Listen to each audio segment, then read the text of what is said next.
Right now, as you're looking at this screen and listening to my voice, you probably think you're experiencing reality exactly as it is. Well, you're not. Everything you're perceiving in this exact moment, every sight, every sound, your memories, your deepest beliefs, it's all an actively manipulated illusion. Your brain isn't a camera. It's definitely not a recording device. It's a biological machine, and it's fundamentally designed to deceive you.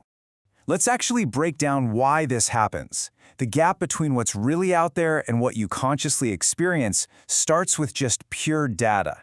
Every single second, your senses are getting absolutely bombarded with something like 11 million bits of raw information from the outside world. But your conscious awareness, it can only process a measly 50 bits per second. Wait, so if we're only processing 50 bits out of 11 million, where does the rest of reality actually go? I mean, how are we even functioning with that much missing information? Well, your brain just tosses it. It discards the rest. And to compensate for that massive, staggering gap, your brain essentially turns into a prediction machine. It constructs this seamless model of reality using vastly incomplete data, past experiences, and evolutionary shortcuts. So what you're experiencing every waking moment isn't the world itself, it's really just your brain's best guess about the world. Section 1.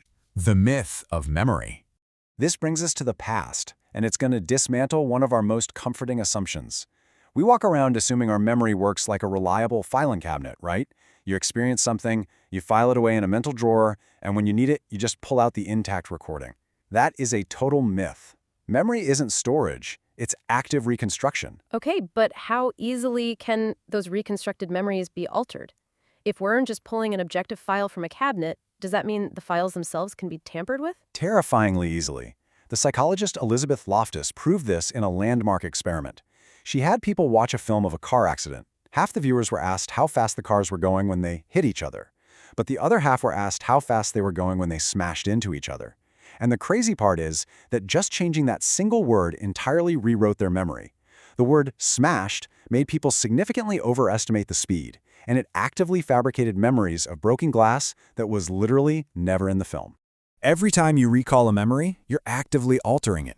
You're rebuilding it from fragments and updating it with whatever new assumptions you have. Loftus actually took this to the absolute extreme with the Lost in the Mall studies. She successfully implanted completely false childhood memories into adult participants. We're talking about the highly distressing experience of being lost in a shopping mall as a kid, something that never actually happened to these people. A full 25% of the participants didn't just accept this false memory, they elaborated on it.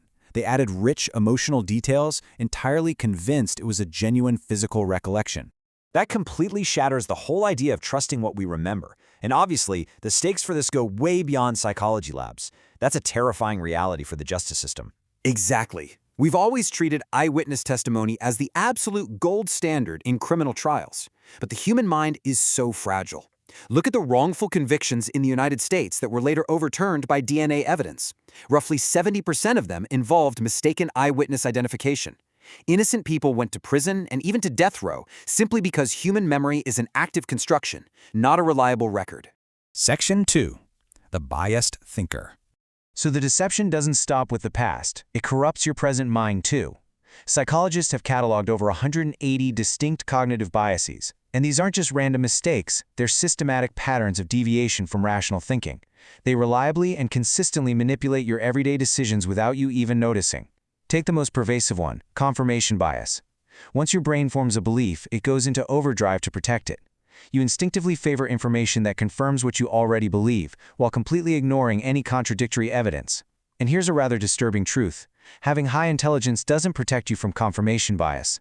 Research actually suggests that highly intelligent people are sometimes just better at rationalizing false beliefs that they hold for completely non-rational reasons.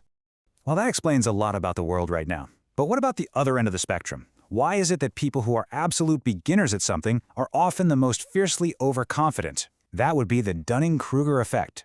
David Dunning and Justin Kruger discovered that people scoring in the bottom quartile of tests on things like logic and grammar consistently rated their own performance as above average. The core issue is that incompetent people lack the very knowledge required to recognize their own poor performance. Competence and the ability to assess competence develop together. Beginners simply lack both. Then you've got the availability heuristic. This cognitive shortcut makes you judge the likelihood of an event based purely on how easily examples pop into your head rather than the actual statistical frequency. This is exactly how the news media distorts millions of our decisions. By constantly broadcasting rare hyperdramatic events like plane crashes, shark attacks, or terrorist incidents, your brain registers them as highly probable threats. Meanwhile, it dramatically downplays the statistical reality of much deadlier but way more mundane threats, things like heart disease, car accidents, and medical errors. And this exact same psychological trap operates in our personal lives too. It's the sunk cost fallacy. It's the exact reason we stay stuck in toxic relationships, failing businesses, and dead-end career paths for years. We just keep investing time and effort simply because of what we've already put in, completely ignoring all the rational reasons to just walk away. Spot on. The money or the time you've already spent is gone regardless of what you do next. Yet the brain consistently treats that past investment as a totally logical reason to just continue the pain. And notice how this builds right into the halo effect, which is where a positive impression of one quality spills over into completely unrelated qualities. The brain essentially makes these holistic judgments from completely irrelevant fragments. For instance, political candidates who are taller than their opponents win elections at a statistically significant rate. Physically attractive people are consistently rated as more intelligent, trustworthy, and moral. Even people with deeper voices are perceived as more authoritative. Your brain is constantly using these completely irrelevant fragments to contaminate your judgment. Section 3. The visual illusion. So your memory is a fabrication, and your decisions are systematically biased. But surely you can trust your own eyes, right? Actually, the vivid, effortless experience of vision is perhaps the most elaborate fabrication of them all. Wait, how is vision a fabrication? When I open my eyes, the world is just instantly there. It's completely continuous, it's detailed. Are you saying my eyes literally don't have the bandwidth to actually see reality? Exactly that. The eye captures 10 million bits of visual information every single second. But the optic nerve only has the physical bandwidth to carry 6 million bits back to the brain. And of that, only a tiny, tiny fraction actually reaches your conscious awareness. We're passing all this visual data through a massive, restrictive funnel. That seamless world you think you're seeing is largely constructed by the brain. It's filled in, it's smoothed over, and it's assembled from deeply incomplete data. The most physical proof of this is the blind spot. Every single human eye has a point on the retina where the optic nerve connects. There are 0 photoreceptors there. It is a literal physical hole in your vision. Yet, you don't walk around seeing 2 black holes in your visual field. Your brain is actively painting over that blind spot right now, filling it in with whatever surrounds it without you ever knowing it's even happening. If my brain is literally painting over holes in my vision, what else am I completely missing in plain sight? An unsettling amount, honestly. This brings us to change blindness and inattentional blindness.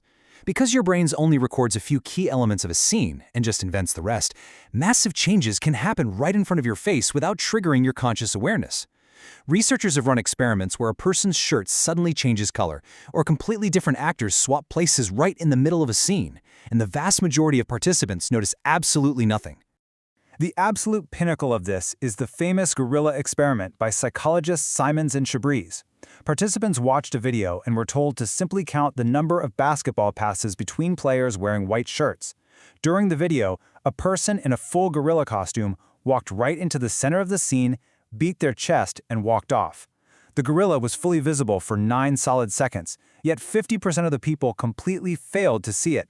Their brains were entirely focused on counting passes. They didn't expect a gorilla, so their brains literally did not register a gorilla. You really only see what you're looking for. Section 4. The Fabricated Self. This brings us to the most profound psychological blow of all. If your memory is altered, your logic is biased, and your vision is painted over, what about you? The stories your brain tells about your own identity, about your own character, those are constructed too. I mean, we always cast ourselves as the hero of the story, don't we? Our brains just naturally want to maintain this pristine narrative. It's called the self-serving bias. Your brain has this unconscious drive to cast you as highly competent, moral, and completely in control. When you succeed, your brain attributes it to your brilliant character and your hard work. But when you fail, it immediately blames bad luck or unfair external circumstances. Add to that the illusion of explanatory depth, where we confidently believe we understand how the world works, only to discover our knowledge is remarkably shallow. And then the planning fallacy guarantees your brain systematically constructs a highly optimistic picture of the future that completely ignores your own historical record. But the most unsettling research involves confabulation.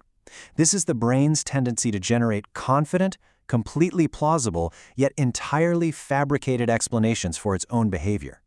Researchers studied split-brain patients. These are people whose left and right brain hemispheres were surgically separated. When the left hemisphere was presented with actions it didn't initiate and had zero knowledge of, it didn't just say, "Hey, I don't know why I did that." Instead, it instantly invented a perfectly plausible reason for the physical action and believed that reason completely. Wait, if the brain will just invent fake reasons for our physical actions and wholly believe them, does that mean our deeply felt sense of conscious deliberation is just an illusion? Is the actual experience of being a rational decision-making agent just a post hoc narrative we invent to explain decisions we already made in the dark? The research points exactly there. The reasons you give for your choices, your preferences, and your deeply held beliefs may often just be stories your brain invents after the fact. It's just justifying processes that happened entirely outside your conscious awareness. Understanding that your brain lies to you isn't a cause for despair. It's actually a cause for humility, deep curiosity, and honestly, a profound kind of liberation.